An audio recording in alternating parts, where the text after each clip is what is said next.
We lost the war, intones an older, grislier Central Officer Bradford, setting the scene for XCOM 2. Make no mistake, this is no sequel of brighter horizons and better things for Team XCOM. Instead, Firaxis' latest imagines a future where humanity failed. The aliens won, the beautiful bases we constructed in Enemy Unknown were crushed, and XCOM was forced into hiding.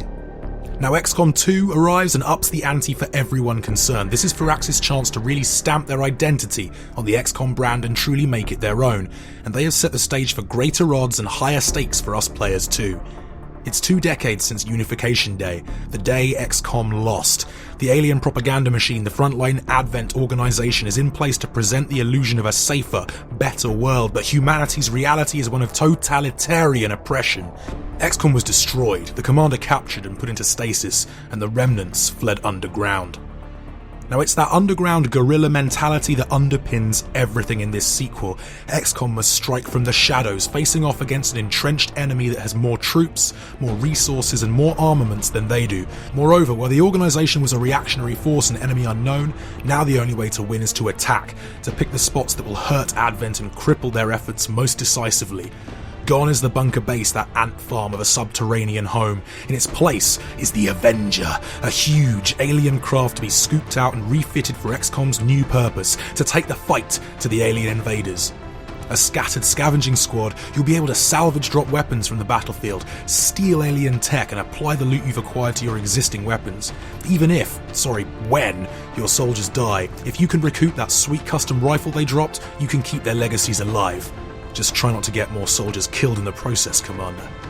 The Avenger's mobility means more choice for the player. What was reactive becomes proactive, with players choosing between multiple missions, constantly determining where to go next and what the best course of action might be. To ensure no 2 playthroughs are the same, Firaxis have introduced procedurally generated maps to make strategic engagement something of an asset lottery beyond essential structures, with emergent missions and objectives that yield varying rewards. You could choose between abduction sites and Enemy Unknown, but now players determine the next target every step of the way. The level of choice here in XCOM 2 has been much expanded, and so too, it seems, have the consequences for failure. The aliens may have the world in their grip, but a small number of us are trying to change that. Right now, we're in scattered pockets. We need to get organized. There's a constant tug of war between getting stronger and preventing loss, and Firaxis have gone deeper into the essence of the risk versus reward decision making at the heart of the XCOM franchise. The Council might be gone, but you'll still need to keep the various resistant factions around the globe happy if you want to keep receiving aid and armaments. The aliens aren't resting on their laurels either. They have their own project, mysteriously codenamed Avatar, and every so often a rather special type of mission will pop up. As you start reclaiming territory, Advent will move to block your progress with counter-operations designed to cripple your efforts. These dark events, as Firaxis have named them, will have you desperately trying to react to aggressive alien activity. Some missions will be geared towards preventing a crucial and potentially devastating advance in the progress of their Avatar initiative. Others will be a scramble to respond to an offensive threat from the enemy. Succeed and you set them back, and maybe even gain new intel or technology for your own use. Fail, and the aliens move a large step closer to achieving their ultimate nefarious goals.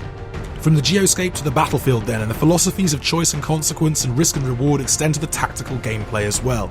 Being heavily outmanned and outgunned, but in keeping with the guerrilla-style approach that this new XCOM organisation must take, your squad always begins in a state of concealment. The overlay clearly displays which tiles will alert enemies to your presence, but only if you have eyes on your foes. Yet through a combination of careful movement and tactical support, it's very possible to set up initial ambushes for alien forces, triggering alerts at just the right moment and watching your startled enemies run headlong into the gunfire of well-positioned, patiently waiting units in Overwatch. It's also possible to blunder in a little too far and scupper what little surprise advantage you had. As for the units themselves, the key buzzword here is customization, but XCOM 2 goes beyond the broad colour skins and name changing of its predecessor. Outlandish hairstyles, an array of battle scars, more animations and richer skill trees can all be found here in XCOM 2. You can even write little biographies for your troops, but just be aware that the more you roleplay, the more devastating Iron Man mode losses will be. There will be tears. The new classes are more distinct than ever before. Grenadiers can specialise in demolitions, laying waste to cover and making the most of XCOM 2's improved environmental destruction. The Ranger can stay concealed even when others are exposed, using added mobility to get up close and personal in order to dish out incredible damage with their sword. Sharpshooters now benefit from pistol marksmanship training that makes sidearms much more effective, not to mention squad sight bonuses that can make snipers very lethal indeed. And finally, the Specialist's Gremlin drone can be upgraded in several different ways, increasing its potential as a weapon or perhaps as a mobile field medic. You can even have your drone hack special advent terminals to gain unique rewards. Again, however, you'll have to balance your chances of success against the risk of alerting all enemies to your presence, or worse still, having reinforcements zero in on your location. So what did we make of our time with XCOM 2? Well, it's nail-biting stuff. It really is a delight to play, and so much of that comes from Firaxis' concerted effort to deliver more agency into the hands of the player. You feel truly empowered by the breadth of options at your fingertips, but you know that the task ahead is greater than before, the stakes higher, and you feel the pressure to win more intensely. Narrow victories result in deep sighs of relief. Flawless campaigns are met with punches in the air and wide grins, and losses are more keenly felt. The soldiers mourned more deeply than before. But Firaxis have gone even further, placing the future of the game itself in the hands of their fanbase. XCOM 2's source code will be available to the community with an SDK and a treasure trove of assets that should have modders positively drooling. The developers saw what fans made of Enemy Unknown. They listened to all of the feedback, they played Long War, and they took it all on board. Firaxis have expanded and added to the experience with fearless innovation, creating a game that looks, plays, and works the mind spectacularly. What we played of XCOM 2 was thoroughly exhilarating and deliciously tense. It seems to be a game even more satisfying than its predecessor because every single choice that matters is up to us players, and every experience we have will be different from the next. We cannot wait for February. Welcome back, Commander.